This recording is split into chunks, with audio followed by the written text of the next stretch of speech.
Hello everyone, welcome to my YouTube channel. So let's start our in-text questions of chapter 2, that is matter around us pure. So class 9 का ये second chapter है. First question है what is meant by a substance. Substance का क्या मतलब होता है, तो ये डेफिनेशन आपको एज इट इज़ लर्न करनी है.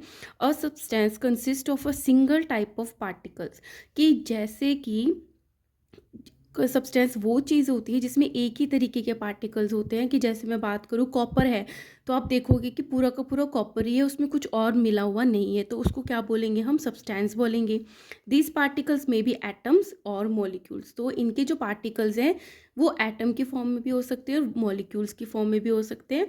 एग्जाम्पल है सिल्वर एंड गोल्ड. तो और भी एग्जाम्पल्स होते हैं. Second is list the points of the differences between the homogeneous and the heterogeneous mixture. तो मैंने आपको जो थ्योरी वीडियोस डाली है उसमें बहुत अच्छे से एक्सप्लेन करा हुआ है कि होमोजीनियस हेट्रोजीनियस मिक्सचर्स क्या होते हैं. और इनमें डिफरेंस की बात करें तो फर्स्ट है it has uniform composition. Homogeneous mixture में जैसे हमने पानी के अंदर शुगर मिला दी, उसको सॉल्यूशन बना दिया, तो वो पूरा का पूरा जो पानी है वो पूरा कैसा हो जाता है, शुगर ही हो जाता है. तो यूनिफॉर्म कॉम्पोजिशन होता है, पूरा घुला हुआ होता है. बट जो हेट्रोजीनियस मिक्सचर होता है it does not have a uniform composition. जैसे हमने पानी के अंदर मिट्टी को मिला दिया, तो अब कितना भी उसको घोलने की कोशिश करो वो नहीं घुलेगा, तो वो क्या हो गया, नॉन यूनिफॉर्म कॉम्पोजिशन हो गया. होमोजीनियस मिक्सचर में no visible boundaries of the separation, कि आप उसको जो पानी में आपने शुगर डाला है अगर आप उस सॉल्यूशन को थोड़ी देर के लिए रख दो तो कुछ भी डिफ्रेंशिएशन नहीं होगा, वो फिर भी घुला हुआ ही रहेगा. But in heterogeneous mixture shows the visible boundaries of the separation. जो हमने पानी में मिट्टी डाला था थोड़ी देर रख दोगे तो क्या होगा, मिट्टी जो है वो नीचे सेटल डाउन हो जाएगी, ऊपर पानी रह जाएगा, तो आपको बाउंड्री दिखेगी सेपरेशन की. थर्ड है they consist of only one phase. एक ही तरीके का फेज होता है, sugar plus water, sugar solution. इसमें क्या होता है, they consist of more than one phase, that is water and sand. इसमें तो शुगर का सॉल्यूशन ही दिखेगा पूरा पूरा, बट इसमें वाटर और सैंड अलग अलग दिखेंगे, पूरा नहीं दिखेगा. Fourth question is to make a saturated solution 36 gram of the sodium chloride is dissolve in the 100 gram of water. तो ये भी ग्राम में है, ये भी ग्राम में है, तो दोनों क्या है, मास है. कितना हमने नमक लिया सोडियम क्लोराइड 36 ग्राम, उसको 100 ग्राम वाटर में डाला एट 293 केल्विन पे, इतना टेम्परेचर था. Find its concentration at this temperature. तो इस टेम्परेचर पे कंसनट्रेशन क्या है, मास बाय मास होगा, mass of the solute. Solute क्या होता है, जो घुलता है, तो उसमें घुलने वाली चीज़ क्या है, सोडियम क्लोराइड. तो मास of solute sodium chloride is 36 gram. Mass of solvent जो घोलता है वो क्या होता है, वाटर है इसमें, that is 100 gram. So mass of solution is equal to, तो पूरा जो सोल्यूशन बना है उसका टोटल क्या हुआ, mass of solute plus mass of solvent. इन दोनों को मिलाकर सोल्यूशन का मास बनेगा, क्योंकि हमारा जो फॉर्मूला है मास परसेंटेज ऑफ सोल्यूशन का वो है मास of solute upon mass of solvent into 100. ठीक है, तो मास of solute upon mass of solution into 100 है. तो ऊपर आ जाएगा सोल्यूट का मास है 36 ग्राम और सोल्यूशन का हमारा मास कितना हो गया, 136 ग्राम इंटू 100. तो इसको सॉल्व कर लेंगे. तो इसमें है 36 अपॉन 136 इंटू 100, तो इसको हम डिवाइड करेंगे पहले 2 के टेबल से, तो आएगा यहाँ पे 18. इसको डिवाइड करेंगे तो आएगा 68. अगेन हम 2 के टेबल से डिवाइड करते हैं तो 9, और इसको हमने डिवाइड किया तो 34. अब इसको 2 के टेबल से डिवाइड करते हैं दोनों को, तो यहाँ पे आया 50 और यहाँ पे आया 70. तो जब हम 50 को 9 से मल्टीप्लाई करेंगे तो हमारे पास आंसर आ जाएगा. आप इस तरीके से भी सॉल्व कर सकते हो, 450 अपॉन 17. तो भी आपका आंसर जो है वो 26.47 आएगा. आप इसको सॉल्व करके देखना, या डायरेक्टली इनको मल्टीप्लाई करके 3600 अपॉन 136 से भी सेम आंसर आएगा. ठीक है, तो आप कैसे भी इसको सॉल्व कर सकते हो.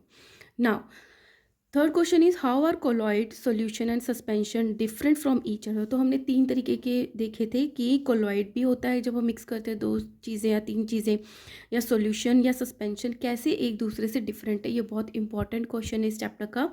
सो कोलॉइड लिखा है, कोलॉइड का एग्जाम्पल है मिल्क. जैसे मिल्क और वाटर मिले हुए होते हैं, वो दिखते नहीं है कि दोनों अलग अलग हैं, बट वो कोलॉइड होते हैं वो, क्योंकि वो हेट्रोजीनियस मिक्सचर है. सॉल्यूशन का एग्जाम्पल है जैसे हमने पानी के अंदर सॉल्ट मिक्स किया हुआ है. सस्पेंशन का मतलब है कि जो हेट्रोजीनियस मिक्सचर है पर वो अलग अलग दिखते हैं कोलॉइड में, और इनमें डिफरेंस यही है कि दोनों हेट्रोजीनियस है बट ये दिखते नहीं है, ये दिखते हैं। जैसे पानी में हमने मिट्टी डाल दी, वाटर प्लस सैंड। तो फर्स्ट डिफरेंस है size of solute particle. Solute जो घुलने वाला है कैसा होता है उनका, between the 1 nanometer to the 100 nanometer. Solution में बहुत ही कम होता है, लेस देन द 1 नैनोमीटर।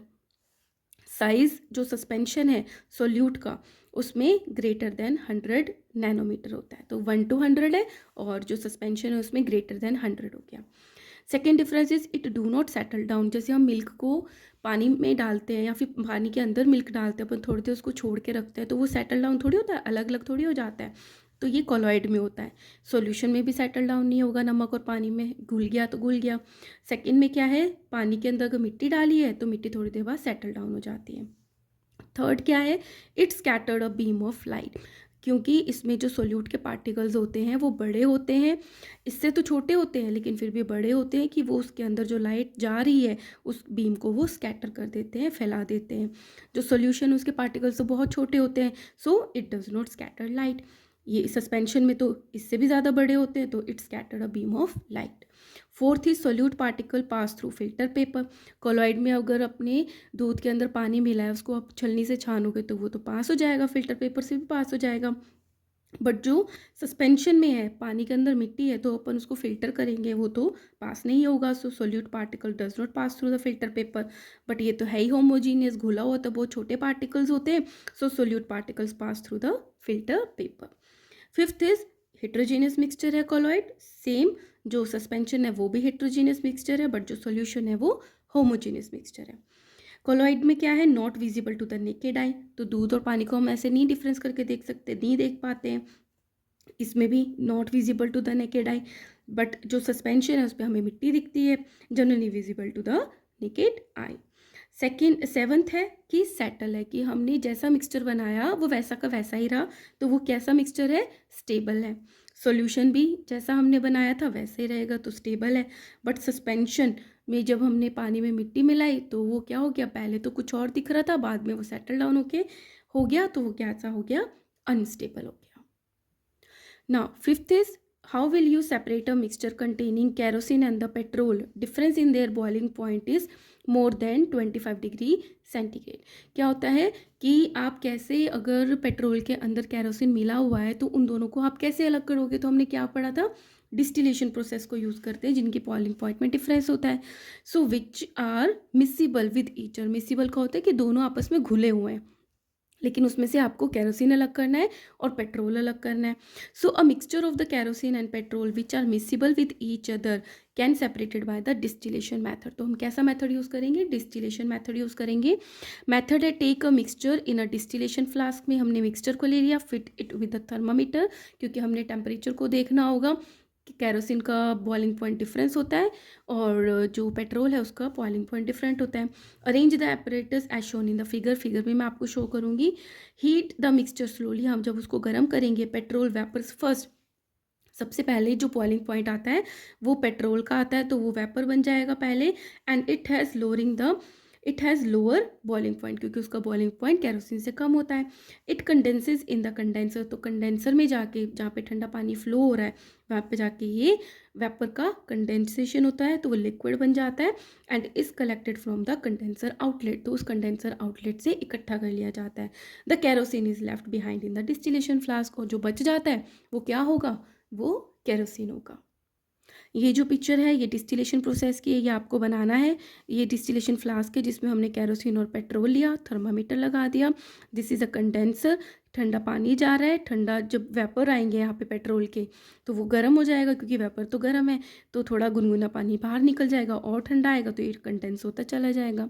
सो जो कंडेंस हुआ वो पेट्रोल हमने इकट्ठा कर लिया, और यहाँ पे क्या बचेगा, केरोसिन। तो ये बहुत इंपॉर्टेंट डायग्राम होते हैं जो आपको बनाने ज़रूरी होते हैं।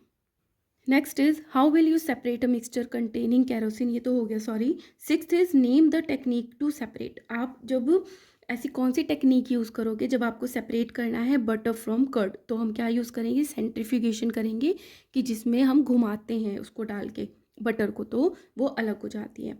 Salt from the sea water, तो हमने क्या देखा था, इवेपोरेशन करेंगे, तो जो इम्प्योरिटीज़ है, वेपर्स हैं, वो तो उड़ जाएंगी और जो सॉल्ट है वो क्रिस्टल में रह जाएगा।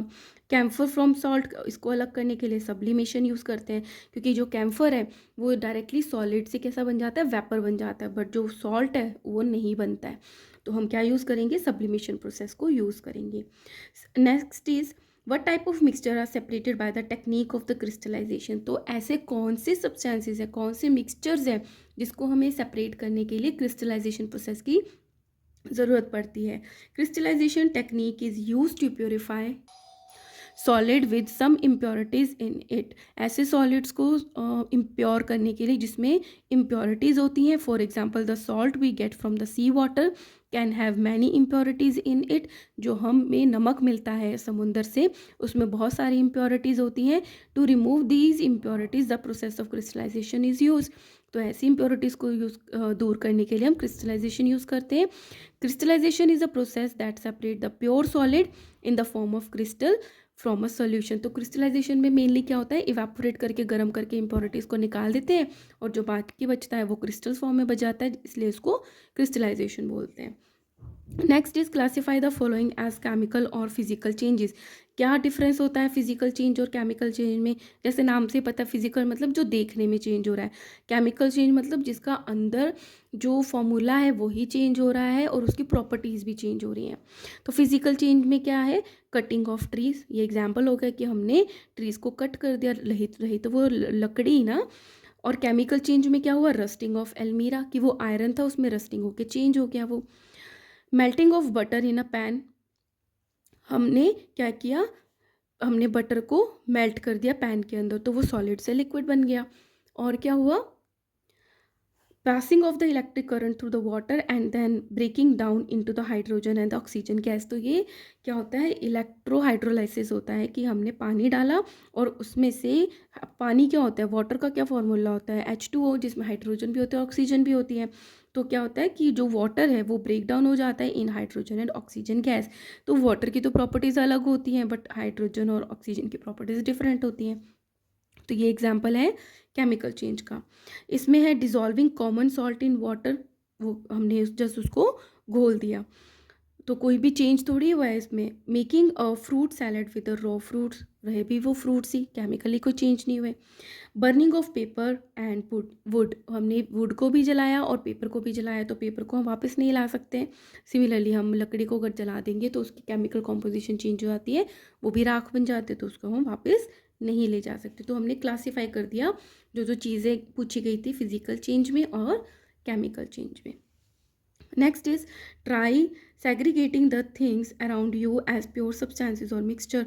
तो प्योर सब्सटेंसेस क्या है, जैसे वाटर है, तो हमने पढ़ा था प्योर सब्सटेंसेस कोई एलिमेंट भी हो सकता है और कंपाउंड भी हो सकता है। कंपाउंड क्या होता है, जो एक या दो या तीन चीज़ों से मिलके, एलिमेंट से मिलके बनता है। तो वाटर भी एक कंपाउंड है, ब्रेड है, शुगर है, गोल्ड है, तो ये प्योर सब्सटेंसेस है। मिक्सचर क्या हो गया, जैसे स्टील हो गया, उसमें एक से दो या तीन क्या है, मेटल्स जो होते हैं वो मिले हुए होते हैं।